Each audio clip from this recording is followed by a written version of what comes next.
Last year I was all prepared for cookie season and Christmas season. I started making a bunch of cookie dough and putting it in the freezer and thinking, well, if we want cookies, I'll just take out some cookie dough, slice it up, put it in the oven, blah, blah, blah. Then we were hit with all these wildfires and the difficulties of keeping the freezer and refrigerator going. I was able to save just about everything, but it was a real struggle, and I thought, I don't need to put this much energy into saving cookie dough. There's only so much energy in the world. So I recalled that I had these books, Cookies in a Jar, and it's kind of the opposite thing. You put all the dry ingredients in a container, and then when you're ready to make your cookies, you go ahead and add the wet ingredients. So that seemed much more practical for the situation that we seem to be in every fire season. So I did this two ways. I used mason jar, and I also used ziplock bags. The deal with the mason jars, it looks really cute, and for me in my situation in the house, I like having them in the mason jars. I just feel they're a little more secure from critters and stuff like that. We do get forest animals here quite regularly. But this is also very convenient for my kids and for anyone I want to give a gift to who doesn't have a lot of room to store mason jars. This also works just fine. So I'm going to just sort of go through how that's done in an abbreviated manner, and we'll see how it all goes. Here's my workspace.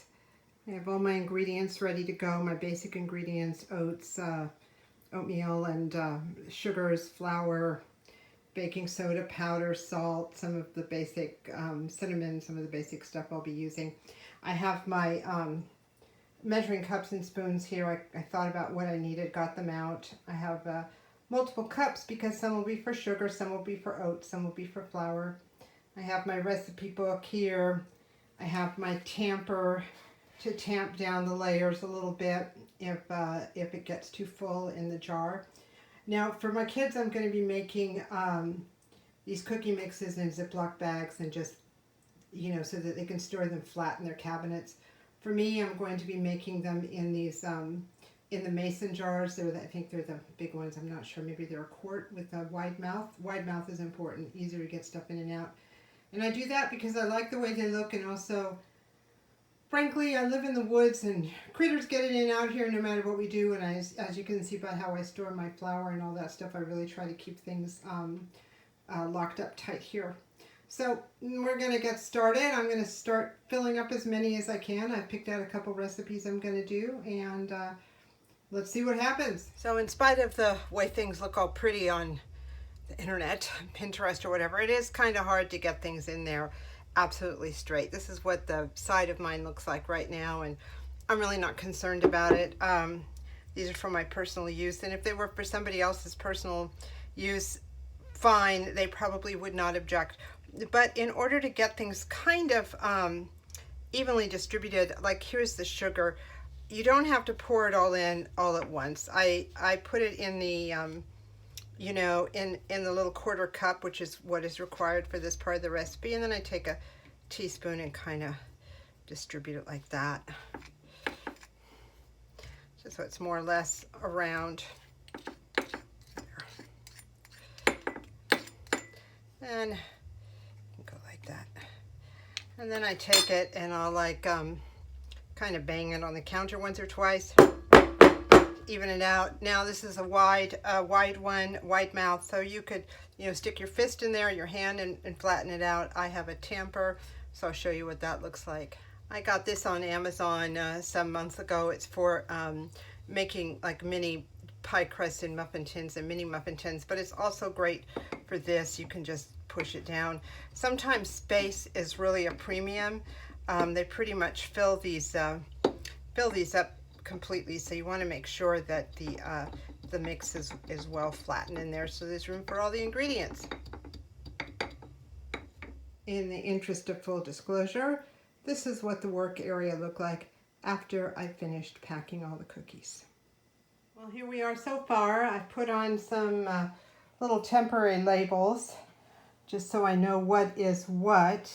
There's some snickerdoodles and oatmeal. Well, I went ahead and made decorative little labels for each of my cookie mixes. I have an open pantry in the kitchen, and I thought I might as well make them look cute and kind of a little easier to see which is which when I'm about to make something. Each one has the directions on how to use the mix, what to add, what temperature, etc., etc. I also did the same thing for the flat packs. I made cute little labels, and it'll be easy for my family members to figure out what's what and how to put these cookies together. Well, here's what I ended up with. I put 3 of my flat packs in this big thing I got from Walmart. I love these containers. They're all different sizes. So I have one of these oatmeal and 2 snickerdoodles, and I just stuck them in here where they're safe and tight, and I could probably fit one more bag full of cookie dough in there, or cookie mix in there, which is great if you don't have room for a lot of jars. So I ended up making M&M cookies, peanut butter chocolate chip cookies, snickerdoodles, raisin and spice cookies, and more oatmeal cookies. So I feel pretty set for the fall season, summer season, Christmas season. Some of these I've never made before, so I'm going to try them, and if they're good, I'll make them again, or make flat packs for my kids, because I know I have a good thing. I'd like to find 5 or 6 that really work and just use them over and over again. So anyway, hopefully this will be helpful to you in whatever you're planning to do or bake. Thank you so much for watching.